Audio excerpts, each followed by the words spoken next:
Hello everyone, welcome to Unimonks. मेरा नाम है शुभांशु जायसवाल और मैं हूं आपका ज्योग्राफी का मेंटर।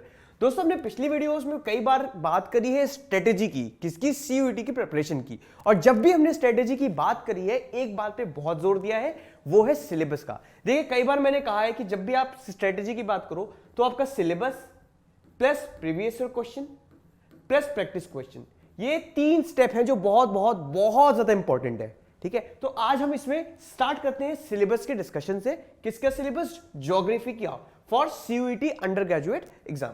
ठीक है, अब देखिए, जब आप सिलेबस की बात करते हैं तो ये आपका जो ज्योग्राफी का अंडर ग्रेजुएट प्रोग्राम के लिए, अंडर ग्रेजुएट एंट्रेंस के लिए जो सिलेबस है वो दो पार्ट्स में डिवाइडेड है।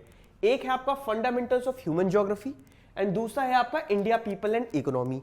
ठीक है, अब बात करते हैं बुक लिस्ट की। बुक लिस्ट क्या होता है कि मतलब क्या पढ़ना है, वो कौन सी किताबें हैं जिनको पढ़कर आप ये दोनों वो कौन सी किताबें हैं जिनको पढ़कर आप एग्जाम को अच्छे से अटेम्प्ट कर पाओगे, अच्छे से स्कोर कर पाओगे और मनचाहा कॉलेज पा पाओगे।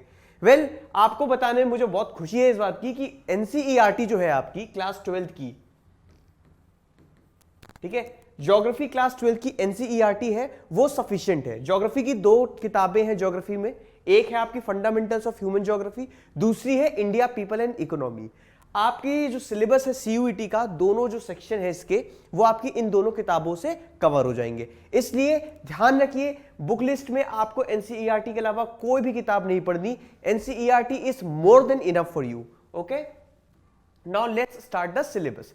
देखिए, सबसे पहले आपका सिलेबस में जो फर्स्ट पार्ट है, जो आपका फंडामेंटल्स ऑफ ह्यूमन ज्योग्राफी है, उसमें यूनिट वाइज देखते हैं। यूनिट 1 में है आपका human geography, nature and scope. आपको इसके लिए एनसीईआरटी का चैप्टर नंबर 1 पढ़ना है। उसमें बताया गया है कि क्या नेचर होता है ह्यूमन ज्योग्राफी का, क्या मतलब होता है, उसके फील्ड्स बताए गए हैं, स्कोप बताया गया है। ठीक है, देन आता है यूनिट नंबर 2, जिसमें है बात करते हैं हम पीपल की। अब इसके अंदर अलग अलग पार्ट्स हैं।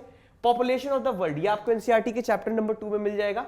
पॉपुलेशन ऑफ वर्ल्ड में क्या पढ़ना होता है? डिस्ट्रीब्यूशन, की दुनिया में कहां कहां पर पॉपुलेशन कम है, कहां कहां ज्यादा है, एंड डिस्ट्रीब्यूशन के क्या फैक्टर्स हैं। अब वो फैक्टर्स अलग अलग हो सकते हैं, हिस्टोरिकल फैक्टर्स हो सकते हैं, कल्चरल फैक्टर्स हो सकते हैं, इकोनॉमिक फैक्टर्स हो सकते हैं, हम इन सबको देखेंगे। देन पढ़ते हैं हम पॉपुलेशन की डेंसिटी क्या होता है, देन ग्रोथ, ये 3-4 चीजें हम इसमें देखेंगे। एंड डेमोग्राफिक ट्रांजिशन भी इसमें ही आपको देखने को मिल जाएगा। देन आता है आपका पॉपुलेशन कंपोजिशन। एनसीईआरटी में इसका लिए बहुत छोटा सा चैप्टर है, उसको पढ़ना है। इसमें आपको पॉपुलेशन की बेसिकली अंडरस्टैंडिंग करनी होती है। पॉपुलेशन में लिटरेसी क्या है, ठीक है, रूरल अर्बन कंपोजिशन की, पॉपुलेशन का कितना पार्ट रूरल एरिया में आ रहा है, कितना अर्बन एरिया में रह रहा है, ये पढ़ना होता है। लिटरेसी पढ़ना है, सेक्स रेशियो पढ़ना है। इस तरह की चीजें जो हम पढ़ते हैं वो आपका पॉपुलेशन कंपोजिशन में कवर होगा। फिर ह्यूमन डेवलपमेंट, ये एनसीईआरटी में आपका एक बहुत छोटा सा थ्योरेटिकल चैप्टर है। इसमें क्या पढ़ना है? आपको कंसेप्ट पढ़ना है कि भाई ह्यूमन डेवलपमेंट होता क्या है, क्या एनवायरमेंटल डेवलपमेंट ह्यूमन डेवलपमेंट के लिए जरूरी है, क्या इकोनॉमिक डेवलपमेंट बहुत जरूरी है ह्यूमन डेवलपमेंट के लिए। इस तरह के क्वेश्चंस को हम एड्रेस करेंगे। फिर पिलर्स, जो आपके पिलर्स दे रखे गए हैं एनसीईआरटी में, वो काफी इंपॉर्टेंट है, उससे क्वेश्चंस आए थे। एंड अप्रोचेस, किस तरह के अप्रोच हो सकते हैं ह्यूमन डेवलपमेंट में। क्या इनकम एक अप्रोच हो सकता है, सिर्फ इनकम बढ़ाते जाना, ये एक अप्रोच है ह्यूमन डेवलपमेंट का, या बेसिक नीड्स को फुलफिल करना, ये एक अप्रोच है। तो इस तरह के क्वेश्चंस को हम एड्रेस करेंगे। एंड देन कंपैरिजंस, की दुनिया में कहां पर ह्यूमन डेवलपमेंट बेटर है, कहां पे कैसा है। ठीक है, now in unit number 3 you will talk about human activities. Human activities, इसको अगर मैं और सरल भाषा में बोलूं तो आपके लिए इकोनॉमिक एक्टिविटीज। ठीक है, इसमें आपने अलग अलग पढ़ी होंगी क्लास 10 की इकोनॉमिक्स में, primary activities, secondary activities, tertiary activities. पर अब यहां पे क्या पढ़ना है? सबसे पहले आपको कंसेप्ट पढ़ना है कि इन एक्टिविटीज का मतलब क्या होता है। देन एक्टिविटीज कौन कौन सी आती है इनमें। अब जैसे आप प्राइमरी एक्टिविटीज का चैप्टर जब पढ़ोगे एनसीईआरटी में, तो उसके अंदर आपको पेस्टोरल, ठीक है, नोमैडिक एग्रीकल्चर, ठीक है, डेयरी फार्मिंग, इन तरह की चीजें। अब एग्रीकल्चर में भी इवोल्यूशन ऑफ एग्रीकल्चर, की पहले कौन सा था, फिर कौन सा आया, अभी कौन सा कहां चल रहा है, तो इस तरह की चीजें कवर करनी है। Then trends, people engaged and examples from the selected countries, कि किस कंट्री में कितना पार्ट है एग्रीकल्चर का, इस तरह की हम चीजें देखेंगे। ठीक है, जैसा मैंने प्राइमरी के लिए बताया, सेकेंडरी में भी वही आ जाता है। सेकेंडरी एक्टिविटीज में आपको पता है कि मैन्युफैक्चरिंग इंडस्ट्रीज होती हैं, तो उसमें हम मैन्युफैक्चरिंग इंडस्ट्रीज के फैक्टर्स देखेंगे कि ये जो मैन्युफैक्चरिंग इंडस्ट्रीज हैं किन फैक्टर्स से एसोसिएटेड है। ठीक है, देन टर्शरी एक्टिविटीज, इसमें भी वही चीज देखनी है आपको, कॉन्सेप्ट देखना है, एक्टिविटीज देखनी है कि कौन कौन सी इसके अंदर आती हैं, ट्रेंड्स देखना है और people engage and example. Then आता है आपका, ये आपके लिए एक नया टर्म है क्वाटरनरी एक्टिविटीज। एनसीईआरटी में या आपका टर्शियरी एक्टिविटीज चैप्टर में ही कवर हो जाएगा, ठीक है। बहुत छोटा सा पार्ट है, इसमें भी आपको सेम चीज पढ़नी है कि क्या एक्टिविटीज होती हैं, इनके एग्जांपल्स क्या हैं, इनका ट्रेंड क्या है, क्या ये इंक्रीज कर रहा है या डिक्लाइन कर रहा है। अब बात करते हैं यूनिट नंबर 4 की, which is transport, communication and trade. Transport की बात करें तो सबसे पहले आता है लैंड ट्रांसपोर्ट, ठीक है। अब लैंड ट्रांसपोर्ट में भी हम अलग अलग चीजें देखेंगे, जैसे रोडवेज, आप हाईवेज एक्सेट्रा के बारे में पढ़ोगे, देन रेलवेज, और आप स्पेशली ट्रांसकॉन्टिनेंटल रेलवेज के बारे में भी पढ़ोगे, कुछ मेजर जो है वर्ल्ड की उनके बारे में आप देखोगे। देन वाटर ट्रांसपोर्ट में अगर हम बात करें तो आपको सी रूट्स के बारे में पढ़ना है, इंपॉर्टेंट सी रूट्स, ठीक है। इनलैंड वाटरवे, इनलैंड वाटरवे क्या होता है ये आप पढ़ेंगे, क्यों ये इंपॉर्टेंट है, ठीक है। Then air transport, oil and gas pipelines. Communication part में आपको पढ़ना है satellite communication and cyber space, बहुत छोटा सा पार्ट है एनसीईआरटी में। देन आता है आपका इंटरनेशनल ट्रेड, इसके लिए आपका अलग से एक एनसीईआरटी में चैप्टर है जिसमें आपको पढ़ना है basis, changing pattern, ports and role of WTO. WTO is world trade organisation. Very good. Now unit number 5 of this section is human settlement. इसमें क्या पढ़ना है, सेटलमेंट का टाइप बोले तो क्या वो कॉम्पैक्ट है या वो डिस्पर्स्ड है, ये पढ़ेंगे, ठीक है। Morphology of cities, distribution of mega cities की कहां पर कौन कौन सी मेगा सिटीज बटी हैं, क्या वो फैक्टर्स हैं जो इस डिस्ट्रीब्यूशन को अफेक्ट करते हैं। Then problems of human settlements, अलग अलग तरह की प्रॉब्लम्स, सोशियो कल्चरल प्रॉब्लम्स देखेंगे, सोशियो इकोनॉमिक प्रॉब्लम्स देखेंगे, ठीक है, इन्वायरमेंटल प्रॉब्लम्स देखेंगे। तो ये पूरा जो पार्ट था आपका जो है फर्स्ट सेक्शन कवर करता है, which is fundamentals of human geography, जिसके लिए आपको एनसीईआरटी की ये वाली बुक रेफर करनी है। अब बात करते हैं सिलेबस का जो सेकंड सेक्शन है, जो पर्टिकुलरली इंडिया की ज्योग्राफी की बात करता है, इंडिया, पीपल एंड इकोनॉमी। अब इसमें जो है आप ध्यान से समझिए इस चीज को, हमने जो फर्स्ट बुक में जो चैप्टर्स पढ़े थे, फर्स्ट पार्ट के लिए जो चीजें पढ़ी थी, लेस और मोर वही चीजें पढ़नी है, बट यहां पे सब कुछ इंडिया स्पेसिफिक है। इंडिया की पॉपुलेशन, इंडिया में माइग्रेशन, इंडिया में primary secondary tertiary activities, India में मैन्युफैक्चरिंग, ठीक है। तो अब स्टार्ट करते हैं। तो सबसे पहले जो यूनिट 1 में आपको पीपल में क्या पढ़ना है, इंडिया की पॉपुलेशन डिस्ट्रीब्यूशन, कि भाई देश में, हमारे देश में, इंडिया में कहां पर पॉपुलेशन कम है, कहां पर ज्यादा है, कश्मीर से कन्याकुमारी तक, ये एक एनालिसिस करेंगे हम, ठीक है। फिर ऑब्वियसली प्लस इनके फैक्टर्स, कि क्या वो रीजंस है कि कहीं पे पॉपुलेशन इतनी कम है तो कहीं पे इतनी ज्यादा है। देन पॉपुलेशन डेंसिटी क्या होती है, ग्रोथ क्या होता है, ग्रोथ रेट क्या होता है, ये हम पढ़ेंगे।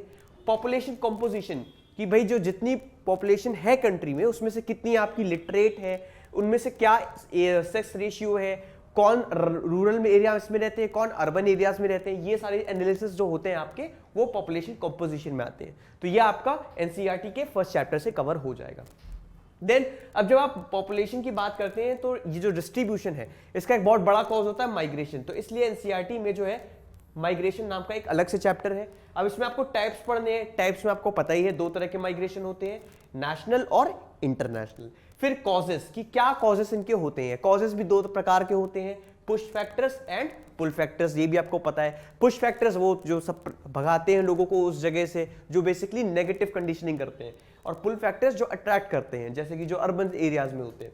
फाइंड कॉन्सिक्वेंसेस, कि माइग्रेशन की वजह से क्या कॉन्सिक्वेंसेस हैं, वो कॉन्सिक्वेंसेस अच्छे हैं या बुरे हैं, एनवायरमेंट पे क्या इफेक्ट है, ठीक है। इन तरह की चीजें हम देखेंगे इस चैप्टर में। Then comes your human development, इसमें आपको क्या देखना है, इंडिकेटर्स देखना है कि कौन कौन से वो इंडिकेटर्स हैं, इंडिया में कहां कहां पर ह्यूमन डेवलपमेंट कम है, कहां पे ज्यादा है, इसको हम देखेंगे। रीजनल पैटर्न्स, रीजनल वेरिएशन देखेंगे। Then population, environment and development, इसको पढ़ना है। And then comes your unit number 2 which is again human settlements. अब इसमें भी आपको 2 तरह के सेटलमेंट्स, ठीक है, इसमें भी आपको टाइप्स ऑफ सेटलमेंट्स देखना है। Then rural and urban settlement की डिटेल स्टडी करनी है, टाइप पढ़ना है, उनका डिस्ट्रीब्यूशन पढ़ना है, पैटर्न पढ़ना है कि वो लीनियर है, साइक्लिक है, स्टार शेप्ड है, कौन से हैं। Then functional classification of towns, किस किस प्रकार के टाउन्स हैं, industrial town, mining town etcetera, ये सब हम इधर देखेंगे। Fine. Now in unit number 3, this is comparatively a bigger unit, resources and development, इसमें अलग अलग प्रकार के रिसोर्सेज, पहले land resources, then water resources and mineral and energy resources, and development इसके आगे आ जाएगा। ठीक है, तो इन सब के लिए एनसीईआरटी में एक डेडिकेटेड चैप्टर है। लैंड रिसोर्सेज में सबसे पहले आपको पढ़ना है कि लैंड का क्या यूज है, देश में जितना लैंड है वो कहाँ यूज हो रहा है, एग्रीकल्चर के लिए यूज हो रहा है, जनरल यूज के लिए, जनरल पर्पस के लिए यूज हो रहा है, या क्या सीन है। देन मेजर क्रॉप्स, जो इंडिया के मेजर क्रॉप्स है, जो आप, मैं और पूरे देशवासी खा रहे हैं, जैसे वीट, राइस, मेज एक्सेट्रा। तो ये जो इंपॉर्टेंट क्रॉप्स हैं, हम इनके बारे में पढ़ेंगे कि इनको किस तरह की कंडीशनिंग चाहिए होती है, किस तरह का टेम्परेचर, किस तरह की सॉइल इन्हें चाहिए होती है। देन एग्रीकल्चरल डेवलपमेंट की, हम अपने देश का एग्रीकल्चर को कैसे इंप्रूव करें, क्यों, क्योंकि इंडिया एक एग्रेरियन इकोनॉमी है और यहाँ पे अगर हमें डेवलपमेंट देखना है, अगर विकास देखना है, तो हमें अपनी जो एग्रीकल्चर है उसको सुधारना होगा, प्रॉब्लम्स देखनी है, उनके सोल्यूशन देखने हैं। Then common property resources. Now water resources chapter very very important, multiple questions were in CUET 2022 from the here. तो इसमें सबसे पहले आपको अवेलेबिलिटी देखनी है कि कितना देश में पानी अवेलेबल है, देन डिमांड, कितना आप पीना चाहते हैं, लोगों का कंजम्पशन का क्या डिमांड है, देन यूटिलाइजेशन की कितना यूज हो रहा है, ये तीनों अलग चीजें हैं। एंड देन अगर यूज ज्यादा हो रहा है या पानी की अवेलेबिलिटी कम है तो क्या हो जाएगा, स्कैरिसिटी ऑफ वाटर, पानी की कमी। तो ये जो एक नया फिनोमेना बन गया है आजकल, स्कैरिसिटी ऑफ वाटर, इसको हम पढ़ेंगे। And then conservation of water, conservation methods में हम दो तरह की चीजें पढ़ेंगे, एक तो आप जो बचपन से पढ़ते आ रहे हैं, रेन वाटर हार्वेस्टिंग, और दूसरा जो आपको देखने को मिलेगा that is watershed management programs. इससे भी काफी क्वेश्चंस आए थे इधर। देन आपका है next chapter mineral and energy resources. ठीक है, इसमें मिनरल्स में सबसे पहले आपको ये देखना है कि मेटालिक मिनरल्स कौन से होते हैं, नॉन मेटालिक मिनरल्स कौन से होते हैं, इनका क्या डिस्ट्रीब्यूशन है कंट्री में। Then comes your energy resources, इसमें आपको conventional and non conventional energy resources, ठीक है, इसको पढ़ना है। रिसोर्सेज पार्ट से ही जो एक और पार्ट है इंडस्ट्रीज। इंडस्ट्रीज में इंडिया में कौन कौन सी इंडस्ट्रीज है, टाइप्स ऑफ इंडस्ट्रीज, ठीक है, आपकी agro based industries, heavy industries, metal industries, ये सारी हम देखेंगे, इनका डिस्ट्रीब्यूशन देखेंगे, लोकेशन देखेंगे। जो 7 मेजर इंडस्ट्रियल रीजन्स है कंट्री में, हम उनकी लोकेशन मैप के द्वारा देखेंगे, समझेंगे। Then changing pattern of selected industries, कौन सी, iron and steel industry, cotton textiles, sugar, petrochemicals and knowledge based industries. Knowledge based industries बोले तो IT जैसे की। Then impact of LPG, liberalisation, privatisation and globalisation on industrial location. तो जो location हमने पढ़ा, इस पे क्या इफेक्ट हो रहा है LPG की वजह से, वो हम एनालाइज करेंगे। देन प्लानिंग इन इंडिया किस तरह की होती है, टारगेट एरिया प्लानिंग ये क्या होता है, इसको हम चैप्टर में पढ़ेंगे, इसके लिए एक केस स्टडी भी है। Then idea of sustainable development, sustainable development के बारे में आपको पता होगा, ठीक है, इसकी भी हम केस स्टडी एनालाइज करेंगे। Now transport, communication and international trade, this is unit number 4। In this transport and communication आप पढ़ोगे इंडिया में रोडवेज, ठीक है, रोडवेज जो नॉर्मल रोड्स हैं, then state roads, then national highways. In railways you will see the railways. Then waterways में आपका inland waterways भी आ जाएगा। Then airways, oil gas pipelines. Then communication part पे आप पढ़ोगे national electric grids, communication networking, radio, TV, satellite etcetera. फिर international trade में आपका आ जाता है इंडिया का trade, changing pattern of India's foreign trade, sea ports and their hinterland and airports. तो इंडिया का ट्रेड किसके साथ है, कैसा बढ़ रहा है, इंटरनेशनल कुछ हम ट्रेड बॉडीज को देखेंगे, तो ये सब यहां पे कवर हो जाएगा। Last but not the least, unit number 5 of section 2, geographical perspective on selected issues and problems. ये इश्यूज एंड प्रॉब्लम्स इतने जनरल हैं कि इनको सिर्फ ज्योग्राफी या सोशल साइंसेस नहीं, बल्कि हर एक अवेयर सिटीजन को पता होना चाहिए, एक बेयर मिनिमम नॉलेज, ठीक है। तो इनमें कौन से इश्यूज आते हैं, जैसे आपका एनवायरमेंटल पॉल्यूशन, ठीक है, तो ये तो बहुत ज्यादा सिग्निफिकेंट हो रहा है इंडिया में अब। Then urban waste disposal, this is also quite important कि कैसे हम अपना इतना सारा वेस्ट को मैनेज करें। Then urbanisation, rural urban migration, इस चक्कर में जो प्रॉब्लम्स ओरिजिनेट हो रही है, जैसे प्रॉब्लम्स ऑफ स्लम, तो स्लम की जो प्रॉब्लम है हम उसको पढ़ेंगे, and land degradation. So these are the things which you will study in India people and economy. इसके लिए कौन सी बुक रेफर करनी है, बुक 2 NCERT की, इंडिया पीपल एंड इकोनॉमी। इससे आपका ये वाला सेक्शन कवर हो जाएगा। तो मैंने आपको दोनों की बुक लिस्ट बता दी, दोनों के सेक्शन बता दिए आपके सिलेबस के। आई होप इसके बाद आपको कोई डाउट नहीं बचा होगा, at least syllabus point of view से, ठीक है। बाकी अगर जो कोई भी डाउट होता है तो यू कैन ऑलवेज रीच अस, आप इस वीडियो में कमेंट पे जरूर लिख लीजिएगा, हम उस पर रिप्लाई जरूर करेंगे। ऐसी और इन्फॉर्मेशन के लिए आप सब्सक्राइब कीजिए यूनिमॉन्क को, and do not forget to like and share this video. Thank you very much guys.